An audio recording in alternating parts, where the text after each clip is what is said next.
You admitted at the very beginning that you were the biggest skeptic of the Sasquatch ever. Yeah. So after I heard the howl, it still intrigued me, but I still wasn't a believer. Mm-hmm. When I came across those footprints in February, I was like, okay, and I was still researching and digging down with it. But it wasn't until that September, which again is in my documentary, same exact area that I heard the howl, that I found the prints, and me and Sanjay were out hiking in September afternoon, and as we're walking, we're hearing what sounds like acorns falling um, from the tree, and I'm just like, yeah, I mean, probably. At least that's what I was thinking, because I'm like, it sounds. You hear that, but all of a sudden I started hearing something different. I wasn't hearing him come down vertical.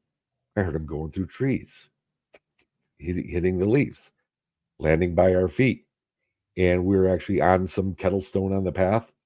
And when this object hit the kettlestone path, it sounded like rock on rock. So without really seeing it and identifying it, it sounded like a rock was thrown out of the kettle. This happened and followed us about another 500 yards. Again, I was telling you about the kettle. The kettle itself, I don't care unless your Navy SEAL would not be able to go through that terrain that was not part of the path without making a sound. And next thing you know, they're still coming at us. And we're like, what's going on? And they stopped for a couple minutes. And I'm like, well, this is BS. I said other words. I found a big rock that I was standing on, nice size rock. I throw it back into the woods where the rocks were coming from. And I couldn't hit the side of a barn, but I'll tell you, I hit a tree smack dab in the middle and made a nice loud pop.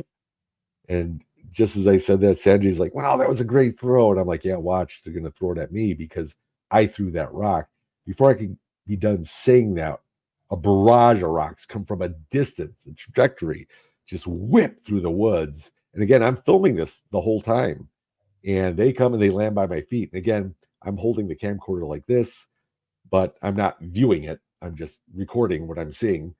And so when the rocks hit, I actually saw the rocks by my feet go and spread. They were, I don't want to say pebble size, they're nice size. And at that point, for a long answer, I thought scream or vocals, big footprints.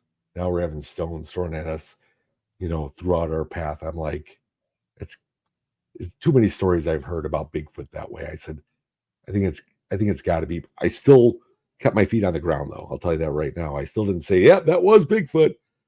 I'd say in my heart of hearts, I'm like, yeah, that's Bigfoot, but I really didn't admit it at the time.